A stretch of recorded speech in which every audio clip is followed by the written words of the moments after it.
Primeiro, agradecer aí o convite do professor Marcelo, a apresentação da...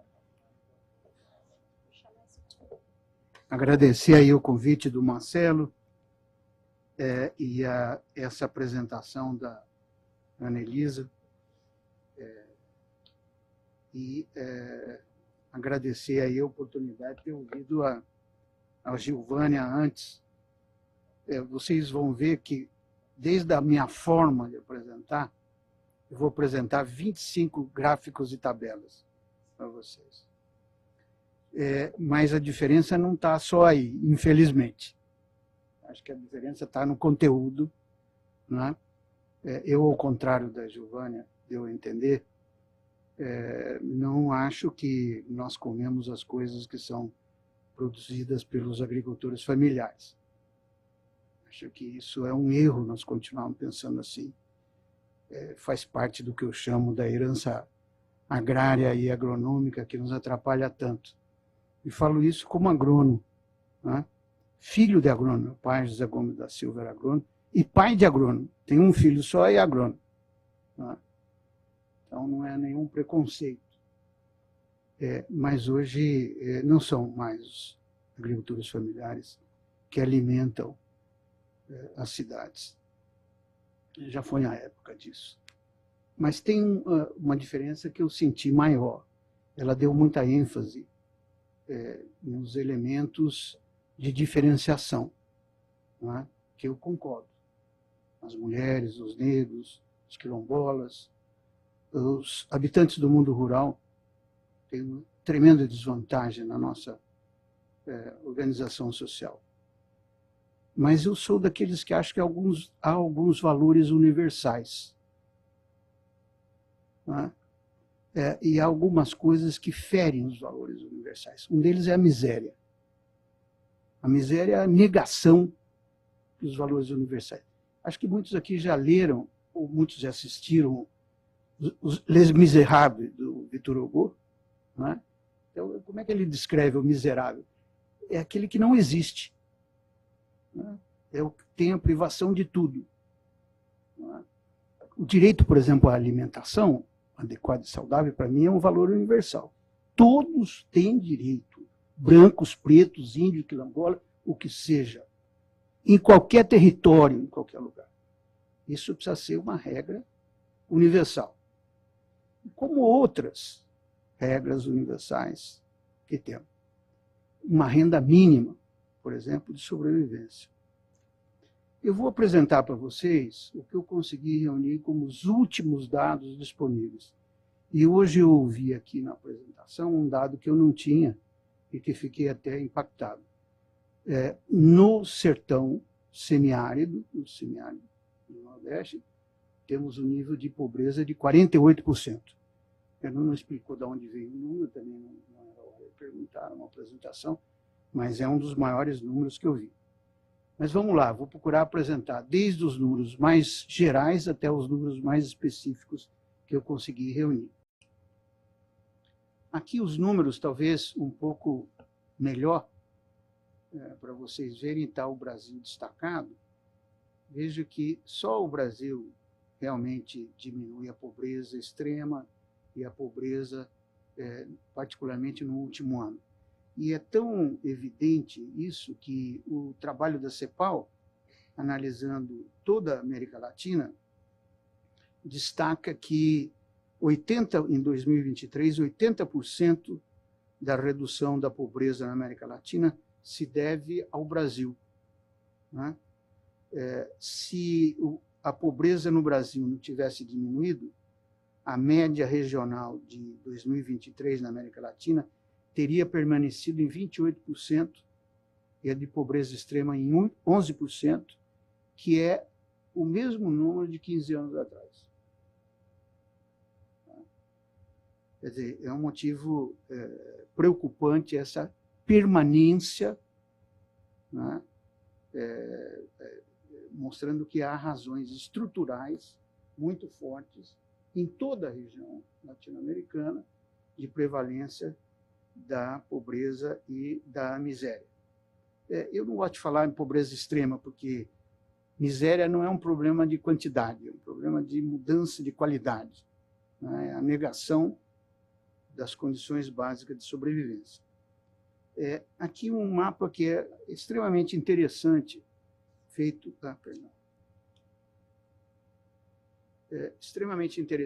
pela CEPAL, que abre sub-regiões dentro dos países. Então, veja que, olhando aqui, vamos olhar da pobreza extrema, o primeiro mapa à esquerda, né? As regiões com pobreza extrema maior estão ali na América Central, na Colômbia e uma parte. Tá? Veja que há uma diferença grande dentro do Brasil, entre as regiões. Né? Agora aqui aparece, sim, o Nordeste semiárido em destaque, com níveis de pobreza entre 40% e 50%, né? Comparado com outras regiões da América Latina. Vale destacar um elemento. A Amazônia salta à frente do Nordeste em 23, em termos de pobreza e de miséria. E isso se deve muito à destruição da floresta amazônica e das fontes de sobrevivência da sua população rural e indígena. Tá? Hoje, a região mais miserável do Brasil é a Amazônia. Tá? Podemos voltar a esses números em mais detalhes se houver interesse. E aqui vêm os elementos explicativos.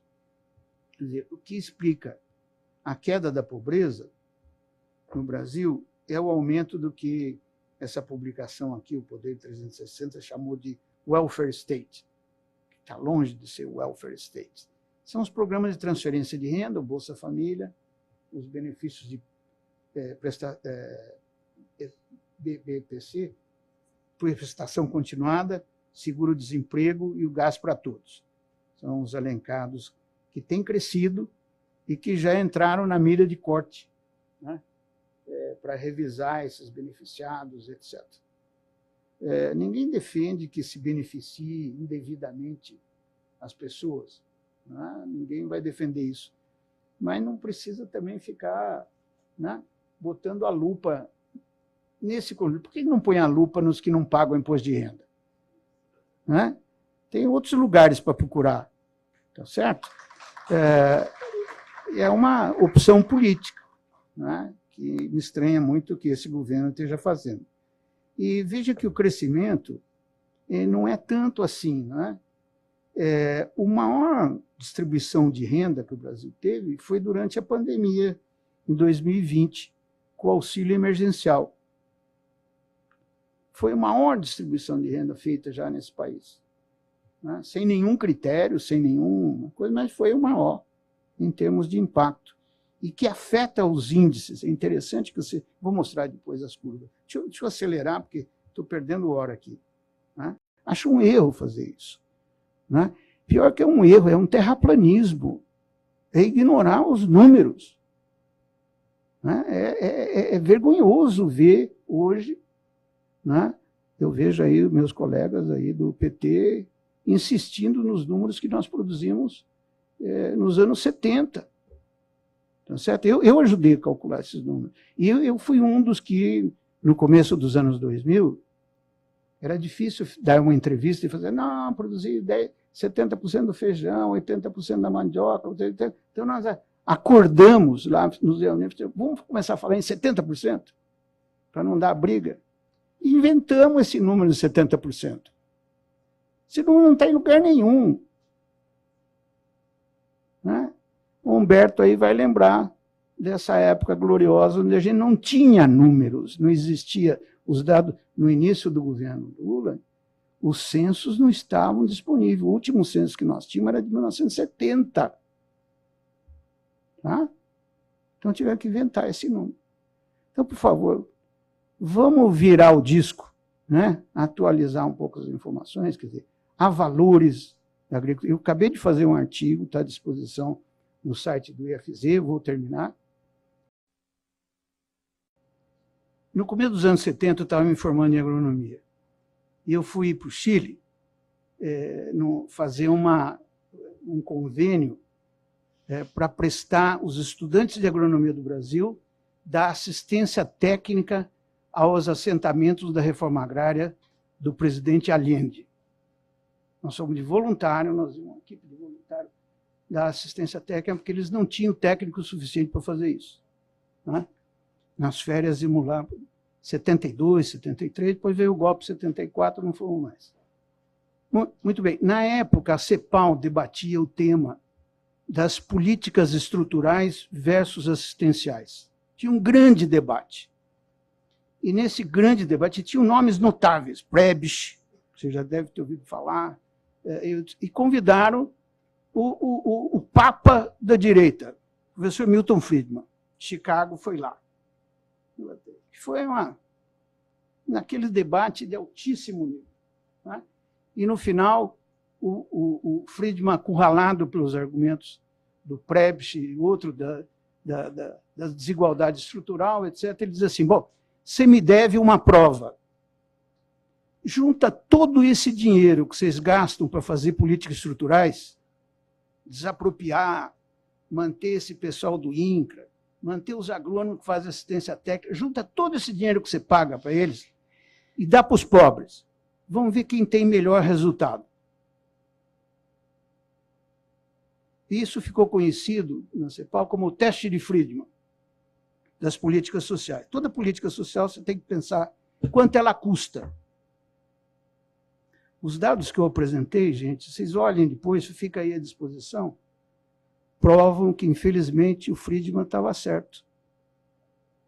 As políticas que estão dando certo para acabar com a miséria é a Bolsa Família, benefício de prestação continuada, aposentadoria rural. Os resultados alcançados pela assistência técnica à agricultura familiar, pelo incentivo à produção de alimentos, são pífios, não significativos, segundo as análises aqui da avaliação do projeto. Então, vamos ter cuidado aí. Alguma coisa nós estamos fazendo de errado. Eu acho que muita coisa mudou nesse mundo, nessa estrutura. Nós precisamos repensar algumas coisas importantes. A ideia de ter uma renda mínima universal, um direito a todos viver com um mínimo de dignidade, me parece cada vez mais uma política afirmativa fundamental. Isso acho que fica para outro dia, para outro debate. Obrigado.